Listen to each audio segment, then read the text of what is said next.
రెండు తెలుగు రాష్ట్రాల్లో ప్రణయ్ అమృత కేసు సంచలనంగా మారింది. అప్పటికి నుంచి ఇప్పటి వరకు కూడా పోలీసులు సుదీర్ఘమైన విచారణ కొనసాగించారు. దీంట్లో ప్రధానంగా కూడా 1600 పేజెస్ వరకు కూడా దీంట్లో ఫైల్ చేయడం అయితే జరిగింది. మనతో పాటు అప్పటి డిఎస్పీ శ్రీనివాస్ మిర్యాలగూడకు సంబంధించిన వ్యక్తి ఉన్నారు. హలో సార్, దీని ప్రకారం చూస్తే గ్రౌండ్ లెవెల్లో కూడా మీరు ఇన్వెస్టిగేషన్ చూశారు. దీని ప్రకారంలో ప్రధానంగా ఎప్పుడైతే హత్య జరిగిందో పోలీసులకు ఇన్ఫర్మేషన్ ఎలా వచ్చింది? మీరు కళ్ళతో ఇదంతా కూడా పకడ్బందీగా కూడా అధికారులను భయప్రాంతులకు గురి చేసే ప్రయత్నం కూడా చేశారు. మిమ్మల్ని కోర్టులో కూడా క్రాస్ క్వశ్చనింగ్ కూడా చేశారు. ఏం చెప్తారు? తేదీ 14/9/2018 మధ్యాహ్నం 1:30 మిర్యాలగూడ పట్టణంలో ఉన్నటువంటి జ్యోతి హాస్పిటల్లో ప్రణయ్ని వెనుక నుంచి ఒక అగాంతకుడు వెనుక నుంచి 2 సార్లు కత్తితో నరికి చంపాడనే ఇన్ఫర్మేషన్ని మాకు ఫోన్ ద్వారా తెలియజేయడం. వెంటనే మేము అక్కడ సుధీర్ ఎస్ఐ కూడా ఉన్నాడు, అక్కడ 1 టౌన్ ఎస్ఐ అతను మిర్యాలగూడ, అతను అక్కడ చేరుకొని వెంటనే మాకు సమాచారం చేయడం జరిగింది. 2:15 వరకు మేము స్పాట్కి వెళ్ళడం జరిగింది. వెంటనే వెళ్ళి అక్కడ అంతా కూడా సేఫ్ గార్డు చేయడం జరిగింది సీన్ ఆఫ్ అఫెన్స్ని. ముఖ్యంగా అక్కడ ఎవరైతే ప్రణయ్ మీద అక్కడ విచారణ చేసినప్పుడు వీళ్ళు హాస్పిటల్ నుంచి తిరిగి వస్తున్న సమయంలో అమ్మాయి అమృత ప్రెగ్నెంట్ కావడం, జ్యోతి హాస్పిటల్లో డాక్టర్ జ్యోతి దగ్గర ట్రీట్మెంట్ తీసుకొని వస్తున్న క్రమంలో వెనుక నుంచి ఈ సుభాష్ శర్మ కత్తితోటి, విచర్స్ కత్తి, అది కత్తితోటి 2 సార్లు కొట్టడం జరిగింది. కింద పడ్డ తర్వాత ఇంకొకసారి కూడా నరికి కత్తి అక్కడ పడేసి పారిపోవడం జరిగింది. ఆ ఇన్ఫర్మేషన్ సుధీర్ ఎస్ఐ గారి ద్వారా రాగానే మేము అక్కడికి మొదటిగా చేరుకోవడం జరిగింది. ప్రధానంగా చూసుకుంటే కూడా మిమ్మల్ని కోర్టులో కూడా క్రాస్ క్వశ్చనింగ్ ఎగ్జామిన్ చేయడం జరిగింది. ఇవన్నీ ఎలా ఎదుర్కొన్నారు? ఒకవైపు డిఫెన్స్ లాయర్సే కానీ జడ్జిలను కూడా భయప్రాంతులకు గురి చేసి, అంటే దీంట్లో చాలా కాంపోనెంట్స్ కానీ ఎలిమెంట్స్ కనిపిస్తున్నాయి. ఒకటి పరువు హత్య, అదే కాకుండా కాంట్రాక్ట్ కిల్లింగ్, ఇవన్నీ కూడా చాలా ఉన్నాయి. ఎలా ఫేస్ చేస్తారు? ఈ అఫెన్స్ జరిగిన 14/9/2018 అఫెన్స్ జరిగింది. దీంట్లో అఫెన్స్ జరిగిన దగ్గర నుంచి కూడా ప్రతి ఒక్క సాక్ష్యాన్ని, అంటే ఈ నేరాన్ని అంటే సాక్ష్యాల ద్వారా మేము కోర్టులో ప్రవేశపెట్టి నిందితులకి శిక్ష వేయించాల్సిన బాధ్యత ఇన్వెస్టిగేషన్ ఆఫీసర్గా ఉంటుంది. ఇది SC/ST కేసు కావడంతో ఇన్వెస్టిగేషన్ ఆఫీసర్గా నేను అప్పుడు డిఎస్పీ కాబట్టి లోకల్లో నన్ను అక్కడ ఎస్పీ గారు నియమించడం జరిగింది. రంగనాథ్ ఎస్పీ గారు ఇన్వెస్టిగేషన్ ఆఫీసర్గా. ఆ రోజు నుంచి లాస్ట్కి ఛార్జ్షీట్ వేసేంత వరకు దాదాపుగా 12/6/2019లో మేము ఛార్జ్షీట్ ఫైల్ చేయడం జరిగింది. దాంట్లో ఏ ఒక్క సాక్ష్యాన్ని వదిలిపెట్టకుండా ఈ నేరాన్ని రుజువు చేయడానికి సంబంధించినటువంటి ప్రతి ఒక్క సాక్ష్యాన్ని, అంటే అమ్మాయి చదువు హై స్కూల్ నుంచి తర్వాత అమ్మాయి మ్యారేజ్ చేసుకున్నంత వరకు, వీళ్ళిద్దరూ ప్రేమ వివాహం జరిగినంత వరకు, తర్వాత వీళ్ళందరూ కూడా నేరస్తులు. మారుతిరావు అమ్మాయి తనకి అభిష్టానికి వ్యతిరేకంగా అమృత లవ్ మ్యారేజ్ చేసుకోవడం, అప్పటి నుంచి తర్వాత మారుతిరావు ఏ విధంగా ఈ హత్యకి ప్లాన్ చేయడం జరిగింది, అదేవిధంగా మిగతా హంతకులలో రోల్ ఏంటది, ఎవరెవరు ఏ రోలు పోషించారు అనేది మొత్తం 8 మంది దీంట్లో ఉన్నారు ఎక్కిజుడు. విషయం కూడా ఏదైతే క్రాస్ ఎగ్జామినేషన్ టైంలో కానీ ఒకవైపు లాయర్సే కానీ లేదంటే పొలిటీషియన్ కానీ మొత్తం మీద కూడా మ్యానిపులేట్ చేసే ప్రయత్నం చేశారు. దీంట్లో ప్రధానంగా జడ్జిలను కూడా భయప్రాంతులకు గురి చేశారు. ఇన్వెస్టిగేషన్ ఆఫీసర్స్ మీరైనా సరే లేకపోతే రంగనాథ్ గారు అయినా సరే మీ అందరినీ కూడా భయప్రాంతులకు గురి చేసి దీని తీవ్రతను తగ్గించే ప్రయత్నం చేశారనేది ఒక వార్త. ఏం చెప్తుంది? అంటే ఇది జడ్జిల్ని ప్రభావితం చేయటం, భయభ్రాంతులకు గురి చేయటం అనేది అది ఎట్టి పరిస్థితుల్లో జరగదు. ఈ కేసే కాదు, ఏ కేసులో కూడా ఆ సిస్టమ్ అనేది మన దగ్గర లేదు. సరే, ఇన్వెస్టిగేటింగ్ ఆఫీసర్గా మేము ఏదైతే ఉన్నామో, మేము సివిల్ ఎంప్లాయీస్ కాబట్టి, పోలీస్ డిపార్ట్మెంట్ కాబట్టి అనేక రకాలుగా నేరస్తులు, ఇదే కేసు కాదు ఏ కేసులో కూడా నేరస్తులు ఇన్వెస్టిగేషన్ పక్కదోవ పట్టడానికి పోలీసుల అధికారుల మీద వారికి ఉన్నటువంటి అనేక ధనమైన రాజకీయ కానీ ఇతర పలుకుడుని ఉపయోగించడానికి ప్రయత్నం చేయడం అనేది జరుగుతుంది. వాటిని అన్నింటినీ కూడా వెరవకుండా, ఇది చాలా ప్రెస్టేజ్గా తీసుకొని మేము కేసులో ప్రతి ఒక్క సాక్ష్యాన్ని కూడా తీసుకొచ్చి మేము ఈ కేసుని ఎట్లయినా మా మీద వాళ్ళు ప్రణయ్ కుటుంబ సభ్యులు, అదేవిధంగా అమృత మా మీద ఒక నమ్మకాన్ని పెట్టుకున్నారు. వాళ్ళు చట్ట ప్రకారంగా శిక్ష వేయించాలి అని ఆ నమ్మకాన్ని మేము నిజం చేయడానికి ఎవరు కూడా బెదరకుండా ఇన్వెస్టిగేషన్ కంప్లీట్ చేసి వాళ్ళకి శిక్ష పడే విధంగా చేయడం జరిగింది. ఈ హత్య పరువు హానర్ కిల్లింగ్ జరగక ముందు కూడా క్లియర్గా చూస్తే కూడా మీరు పిలిచారు, మారుతీరావుని కౌన్సిలింగ్ ఇవ్వడం జరిగింది, దాని గురించి విచారించారంటే ఏం జరుగుతుంది అని గతంలో హైడ్రా కమిషనర్ ఇప్పుడు రంగనాథ్ గారు అప్పుడు మాట్లాడడం కూడా జరిగింది. అప్పుడు మీరు ఏమాత్రం మీరు సెన్స్ చేయలేకపోయారా? ఎటువంటి అయితే గందరగోళాలు జరుగుతున్నాయి, ఇటువంటి హత్య జరుగుతుందని మీరు ఏమాత్రం ఊహించలేదా? మారుతీరావు అభిష్టానికి వ్యతిరేకంగా అమృత మ్యారేజ్ చేసుకున్నదో వేరే కులస్తులని, దాంతో అతను వాళ్ళ మీద పగ తీర్చుకునేటువంటి అవకాశం ఉందని మేము గ్రహించడం అనేది జరిగిన సందర్భంలో మారుతీరావును కూడా మేము పిలిచి కౌన్సిలింగ్ చేయడం జరిగింది. తర్వాత మేము ఎస్పీ గారి దగ్గర కూడా తీసుకుని వెళ్ళినాం, రంగనాథ్ ఎస్పీ గారి దగ్గర కూడా మాట్లాడే అతను కూడా నాకు మా కూతురు అంటే ప్రేమ, కానీ ఈ విధంగా నా కూతుర్ని చేసి ఆమెని విధవరాలుగా చేసే ఉద్దేశం నాకు లేదు అని అతను నమ్మబలకడం జరిగింది.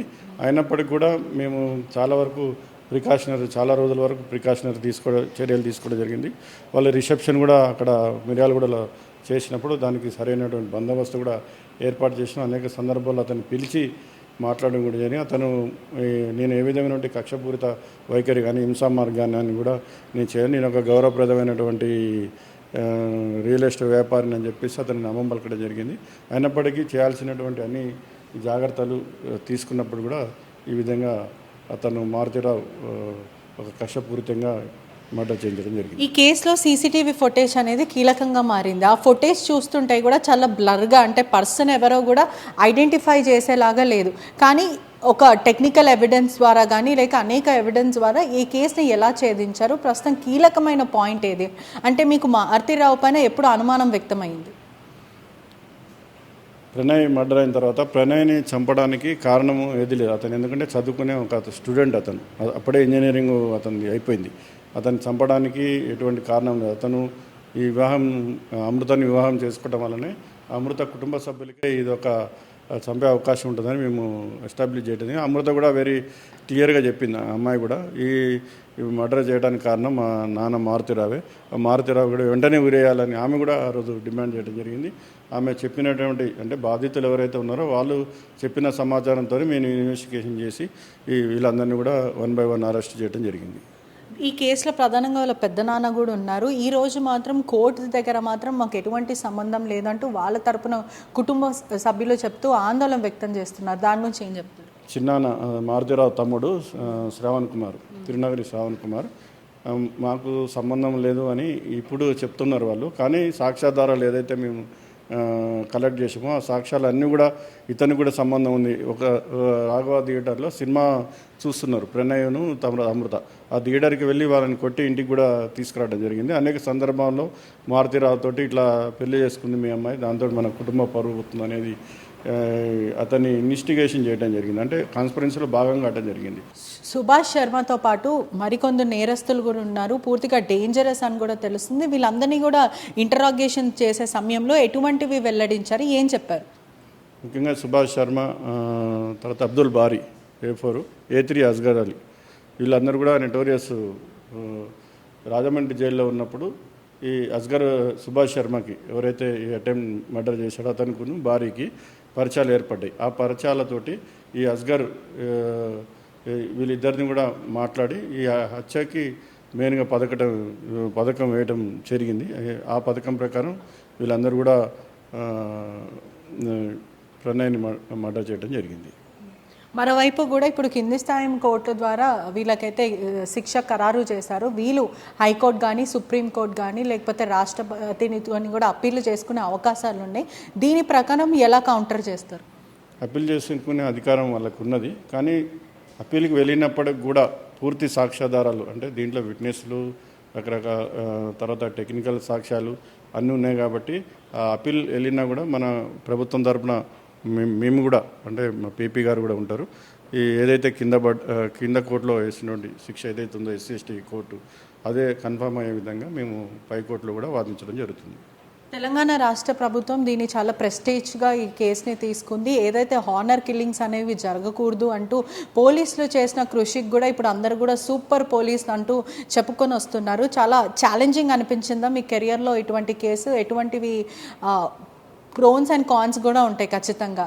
ఏమనిపించింది? తప్పకుండా ఒక సీనియర్ పోలీసు అధికారిగా ఇది నా యొక్క సామాజిక బాధ్యత కూడా నేను ఫీల్ ఒక పౌరుని, సమాజంలో ఒక పౌరుని, పోలీస్ తర్వాత అయినా నేను. అయితే ఈ సమాజంలో ఇటువంటి పరువు హత్యలు ఏవైతే జరిగినాయో దాన్ని ఖండించాల్సిన బాధ్యత, అటువంటి సంఘటనలు జరగకుండా చూడాల్సిన బాధ్యత ప్రతి పౌరుని యొక్క విధి. ప్రజాస్వామ్య ఉన్నటువంటి అందరు కూడా బాధ్యత అది. కాబట్టి ఆ బాధ్యతతో పరంగా నేను అక్కడ ఒక పోలీస్ అధికారిగా నేను మిర్యాలగూడలో ఉన్నా కాబట్టి ఈ కేసు ఇన్వెస్టిగేషన్ ఆఫీసర్ కాబట్టి మొత్తాన్ని మేము ఒక ప్రతిష్టాత్మకంగా తీసుకొని ఇటువంటి నేరాలకి శిక్ష ద్వారానే అడ్డుకట్టేయాలి అని చెప్పేసి ఈ శిక్ష వేయటంలో మాకు కూడా చాలా ఆనందంగా ఉంది, గర్వంగా ఉంది. ఒక పరీక్షా సమయం మాకు ఇది. ఈ మర్డర్ కేసు అనేది ఒక పరీక్ష సమయం. ఆ పరీక్షను మేము ఫలప్రదంగా అనేక ఒడిదొడుకులు ఎదుర్కొని మేము గెలవటం జరిగింది. మా యొక్క ఫలితానికి ఈరోజు శిక్షనే సాక్ష్యం. కులం పేరుతో విర్రవీగిపోయే వాళ్ళకి ఇది ఒక చెంపదెబ్బ సమాధానమైనా చెప్పొచ్చు. ఎవరైనా సరే తప్పు చేసిన వాళ్ళు చట్టం దృష్టిలో ఎవరైనా సరే వాళ్ళకి శిక్ష పక్కాగా పడుతుందనే దానికి ఇది ఒక నిదర్శనం. ఎవరైనా సరే కుల హత్యలు కానీ లేకపోతే ఇంటర్ క్యాస్ట్ మ్యారేజ్ చేసుకోవడం తప్పు అంటూ మాట్లాడే వాళ్ళకి వ్యవస్థలో ఖచ్చితంగా చేంజ్ రావాలి, సొసైటీలో ప్రతిదీ నార్మలైజ్ అవ్వాలంటూ పోలీసులు చేసిన కృషికి వాళ్ళందరూ సూపర్ పోలీస్ అని చెప్తున్నారు. ఒకవైపు నేరస్తులు బాగా మాటుకంటే చూసుకుంటే కూడా పోలీసులను భయప్రాంతులకు గురి చేసే పరిస్థితి కూడా ఉండే అనుకుంటూ చెప్పుకుంటూ వస్తున్నారు. కానీ ఈ రోజు మాత్రం శిక్ష అయితే ఖరారైంది, నిందితులకు శిక్ష పడింది. మొత్తం మీద కూడా పూర్తిగా ఇటువంటివి ఎప్పటికీ జరగకూడదు, ఇది ఒక సోషల్ మెసేజ్గా ప్రజలకు వెళ్ళాలంటూ పోలీసులు చెప్తున్న పరిస్థితి కనిపిస్తుంది. ప్రపంచంలో ఏ మూల ఏ క్షణం ఏం జరుగుతుందో వేగంగా తెలుసుకోవడానికి తొలి వెలుగు వాట్సాప్ ఛానల్ని ఫాలో చేయండి.